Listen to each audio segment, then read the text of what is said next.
आता तुम्हाला हे खूप सगळं सुंदर वाटत असेल, पण हा ब्लाऊज खूप टोचतोय, त्याच्यामुळे इथे सगळं लाल लाल होतंय. हे दागिने खूप सुंदर दिसतायत, पण इथे थोडेसे रॅशेस येत आहेत. अशा सगळ्या गोष्टी आहेत.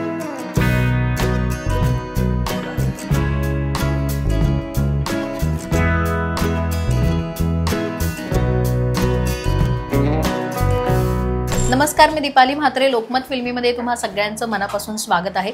कोण होतीस तू काय झालीस तू मालिकेच्या सेटवर लग्नाचा माहोल आहे, तुम्हा सगळ्यांनाच माहिती आहे आणि खूप छान नटणं थटणं सुरू आहे सगळ्या अभिनेत्रींचं. माझ्यासोबत आता गिरिजा आहे, तुम्हा सर्वांची लाडकी. स्वागत आहे लोकमत फिल्मीमध्ये. थँक्यू. आणि इतक्या सुंदर दिसत आहेत सगळ्याच जणींना, त्याच्यामुळे लुक वाईज आणि तो जो काही थाट आहे लग्नाचा तो तुम्हाला पाहायला मिळेलच ह्या सगळ्या गोंधळात. पण गिरिजा, कसं वाटतंय? आणि मला ना यावेळेला काहीतरी ट्रेडिशनल अटायर पण छान वेगळं कॉम्बिनेशन आहे, तर मला तुझ्या लुक बद्दल जाणून घ्यायचं. बरोबर, तू म्हणालीस तसंच आपण दरवेळेला लग्नाच्या वेळेला हिरव्या रंगाची साडी असते किंवा असं डोक्यात असतं, पण यावेळेला गुलाबी रंग आहे आणि तो माझ्या स्किन टोनवर खूप छान वाटतोय. म्हणजे हा रंग मी पहिल्यांदाच ट्राय केला असेल आणि तो खूप सुंदर वाटतोय. आणि वैशाली देशमुख आमची डिझायनर, तिने सिलेक्ट केलंय आणि डिझाईन केलंय. आणि धनश्री आर्ट ज्वेलरी, त्यांची ही ज्वेलरी आहे. सो एकंदरीतच खूप छान लुक आहे, मला आवडलाय. आणि आत्तापर्यंत जेवढी लग्न पाहिली आहेत, म्हणजे आधी गौरीची असेल, मग नित्य असेल आणि आता कावेरी म्हणून, तर हा एक वेगळा लुक होतोय, तर मलाही आवडलाय. वा. आणि ही नऊवारी आहे, राईट? हो. आणि पण ह्याची एक ना वेगळी स्टाईल आहे. नऊवारी जरी नेसली असली तरी त्याचा खूप लॉंग पल्लू आहे, जो आता तिने इथे ठेवलेला आहे.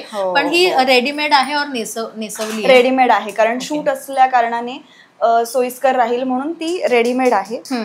अदरवाईज सगळ्यांनाच माहिती आहे की नेसलेली नऊवारी जी असते तिचा लुक काही वेगळाच असतो आणि त्याची गंमतच वेगळी आहे. पण ह्या नऊवारीमध्ये म्हणजे तू म्हणालीस मगाशी तसं की ना आपण एक सेट पॅटर्न पाहिलाय, येल्लो किंवा ग्रीन आणि ते काठापदराच्या साड्या, पण ही साडी नेसल्यावर एक वेगळा लुक आलाय. त्याच्यामुळे ना दागिने आणि हे सगळ्याचं पण वेगळं कॉम्बिनेशन आहे. गिरिजाने ह्याच्या आधी असा कधी लुक ट्राय केला होता का? म्हणजे ही साडी, अशा साड्या आणि त्याच्यावर असा मोत्यांचा लुक? नाही, मोत्यांचे दागिने केलेत, पण अशा पद्धतीची साडी थोडी डिझाईनवाली अशी नव्हती केली. ती कावेरीच्या निमित्ताने मला करता आली आणि ती चांगली वाटते. मी म्हटलं तसं हा रंग मी कधी परिधान केला होता नऊवारीवर असं मला आठवत नाही, पण तो खूप सुंदर वाटतोय आणि तो स्क्रीनवर आणखीन सुंदर दिसेल. आणि त्याच या रंगामुळे माझ्या फेसवरती तो रंग रिफ्लेक्ट होतोय कदाचित. खूप छान वाटतंय आणि खूप वेगळा रंग असल्यामुळे ना काहीतरी लुक छान वेगळा वाटतोय. काही रुबी थोडीशी पाहायला मिळते, त्याच्यामुळे त्या मोत्यांमध्ये रुबी आहे. सो वेगळा लुक आहे. आणि नऊवारी भरजरी असली तरी दागिने उठून दिसतात, हे खूप महत्वाचं आहे. आणि मी अगदीच सुरुवातीला ना आमची जिथे विशाखा म्हणून आहे, जी आम्हाला साडी ड्रेप करते, तिला मी असंच बोलता बोलता बोलले होते की मला मोत्याचे दागिने खूप आवडतात. तर ती जेव्हा जेव्हा काही सण असतो किंवा तयार व्हायचं असं छान, तर ती प्रयत्न करते की मोत्याचे दागिने आणेल.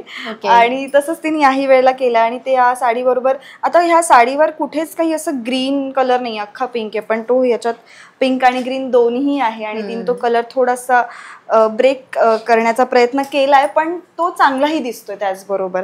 आणि हे जे गळ्यातलं आहे ते आमच्या आपण म्हणतो तसं आपल्या पिढीचा दागिना आहे, त्याच्यामुळे हा आहे. आणि मंगळसूत्र, कारण सगळ्यांना असं वाटतंय की माझं लग्न झालंय उदय भाऊजींसोबत, तर म्हणून एक मंगळसूत्र ठेवणं गरजेचं आहे, म्हणून हे छोटूसं मंगळसूत्र आहे.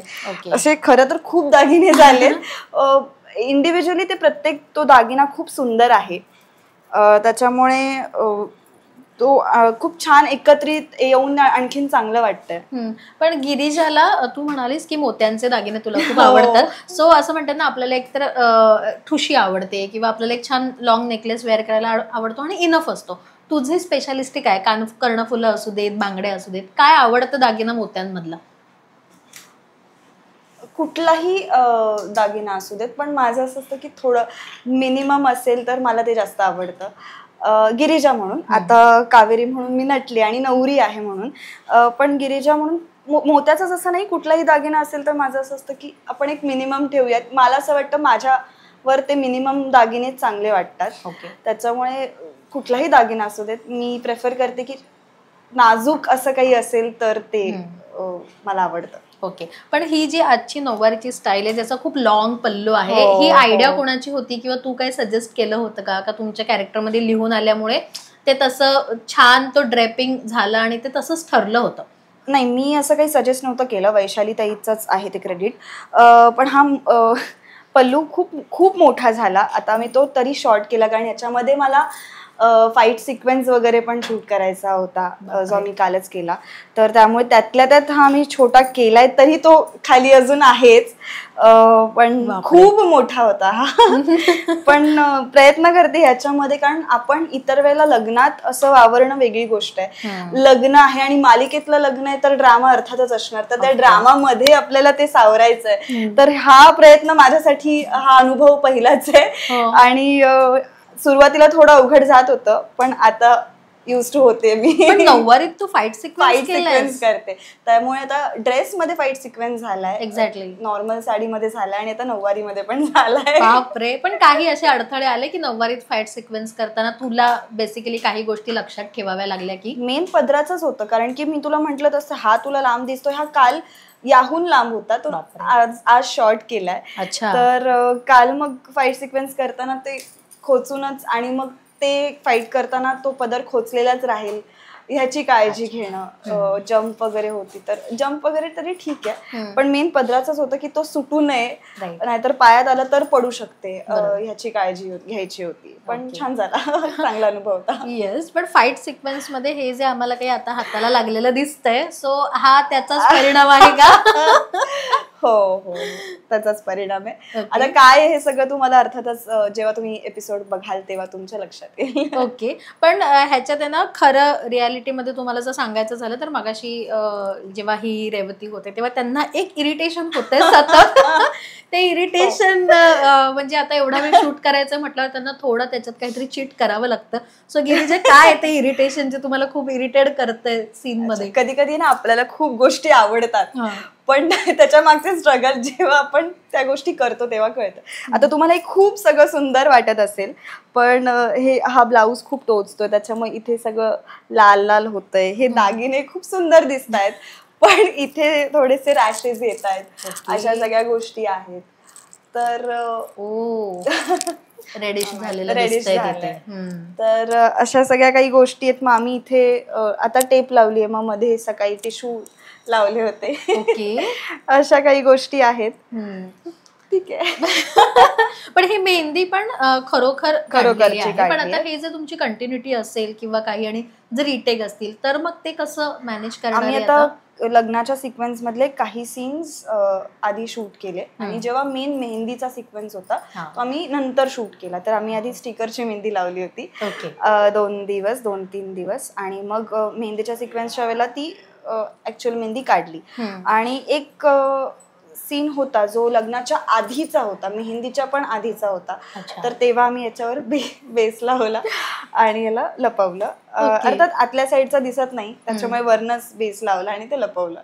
वायडरचा प्रश्न होता, क्लोज मध्ये तसे हात दिसत नाही. सो असे जुगाड चालूच असतात अर्थात. पण हिच्यासोबत सेम उदयने खूप एक छान लुक केलाय पिंक कलरचा, आणि ते एक छान कॉम्बिनेशन आम्हाला पाहायला मिळतंय. सो हा जरी ड्रामा असला लग्नाचा तरी ना खूप मेजर ड्रामा आता खाली शूटमध्ये घडलेला आहे, आणि त्याच्यातनं कदाचित एक टर्निंग पॉइंट होऊ शकतो या मालिकेचा. गिरिजा, खास प्रेक्षकांसाठी काय सांगशील? कारण ते खूप इम्पॉर्टंट आहे आणि तो आता खूप मोठा सीन तुमचा, खूप पानांचा पण तो सीन आहे, तुम्ही सकाळपासून करताय. नक्कीच. आता प्रेक्षकांनी बघितलंय की अमृता आणि यशचं लग्न माने ठरवलंय, आणि त्याचबरोबर तेव्हाच कावेरी आणि उदयचं पुन्हा एकदा लग्न लावायचंय. पण आता त्याचबरोबर यश आणि कावेरी त्यांनी एकमेकांकडे आपलं प्रेम व्यक्त केलंय. तर आता हे कसं पुढे घडणार आहे, आणि मा समोर काय, म्हणजे मा कसं हे सगळं एक्सेप्ट करतील किंवा कसं त्यांच्या समोर येणार आहे, हे बघणं खूप उत्सुकता असेल हे बघण्याची. आणि खूप गोष्टी आहेत. आता तू जसं म्हणाली, खूप खूप मोठे सीन्स आहेत, त्यामुळे खूप गोष्टी आहेत, खूप गोष्टींचे खुलासे होणार आहेत. तर ते आम्हाला करताना जितकी मजा येते तितकंच तुम्हाला ते बघताना मजा येणार आहे. येस, आणि सगळेच आज सेटवर आहेत आणि सगळ्या स्टारकास्टचे एकत्र सीन लागलेले आहेत आणि खूप मोठ्या मोठ्या पानांचे सीन आहेत, त्याच्यामुळे सकाळपासून हे शूट करतात आणि काहीतरी मेजर ड्रामा घडतोय जो तुम्हाला आत्ता रिव्हील नाही करता येणार, पण लवकरच तो तुम्हालाही लक्षात येईलच. आणि यश कावेरीचं लग्न होणार का कावेरी आणि उदयचंच लग्न होणार आहे ह्याच्याबाबत प्रेक्षकांना खूप संभ्रम आहे गिरिजा, आणि तो संभ्रम लवकर सुटेल अशी आशा करूया आपण. येस, थँक्यू सो मच आणि खूप सुंदर दिसते. थँक्यू. थँक्यू.